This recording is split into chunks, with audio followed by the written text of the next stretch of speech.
E siamo arrivati alla quarta edizione del Memorial dedicato alla memoria del maestro Nino Rubattu e poi dall'anno scorso anche un pensiero doveroso per un caro amico che non c'è più e che seguiva questa manifestazione con grande entusiasmo, Rino Tedde. Ne parliamo con il mentore di questa organizzazione, Claudio Bortolo, uomo di sport, uomo che sente più di ogni altro quello che è il potenziale di questa pineta di Badimanna, un cuore verde nella città che probabilmente è sfruttato ancora molto poco. Claudio.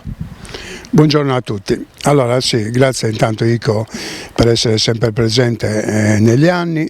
Siamo arrivati al quarto Memorial Nino Rubattu, il mio maestro di lotta, e poi il ricordo, come dicevi, di Rino Tedde, nel quale ricordi sono tantissimi, sia del maestro che di Rino.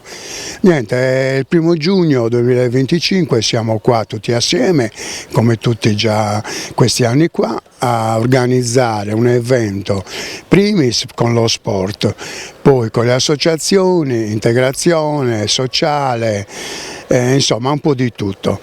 Voglio fare un ringraziamento anche a tutte le società che verranno presenti qua in questo parco di Badimanna, che come si diceva è poco valorizzato, però io già da qualche anno sto cercando di creare un qualcosa di positivo e cercherò ancora, se Dio vuole, di portare avanti manifestazioni di questo genere.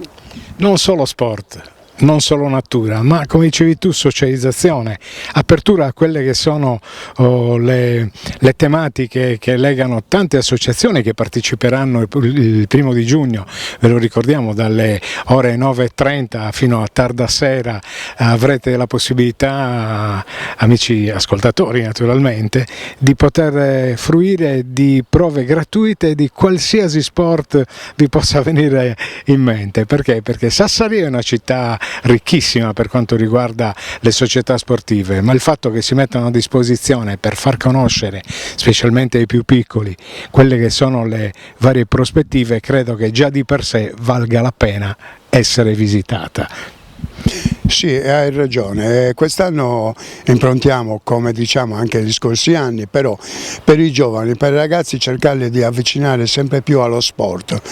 L'aggregazione per cercare di parlare anche con questi giovani di sport, di novità, di aggregazione, perché ultimamente purtroppo si sentono dei fatti incresciosi sulle stampe di ragazze e di ragazzi che non stanno andando sul lato giusto, però noi appunto quest'anno poi avremo delle novità, perché con le associazioni, già quella della Pompieropoli con il Vigili del Fuoco, l'associazione, e cercheremo di incrementare tutti i bambini possibili, e poi abbiamo la novità che è quella del motoclub Vigili del Fuoco Sassari, dove anche lì stiamo cercando di avvicinare i giovani per dare un'educazione anche sul discorso delle moto, per dare un'educazione sulla vita, perché non è oggi un giovane prende la moto, papà mi compri la moto, poi vai sulla strada e purtroppo molti ci rimangono, oppure causano delle cose che non si devono fare. Comunque niente, noi siamo qui per lo sport, per l'aggregazione, per trovare soprattutto gli amici, e mi auguro che l'amministrazione di questo sia contento.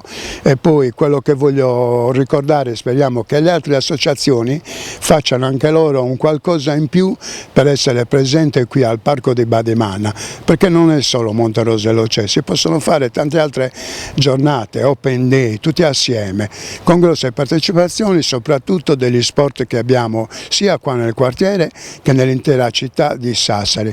Quest'anno, anzi, e questo lo voglio ribadire, avrò degli amici sportivi che arriveranno da Alghero, e di questo ne sono molto fiero, oltre a quelli che già arrivano da Nuoro e da Isili, che sono amici del judo, avendo anch'io praticato anni fa del judo, e vengono qui a trovarmi, e di questo ne sono fiero e orgoglioso. A domenica. A domenica, grazie a tutti e buon Monterosello c'è. Ciao.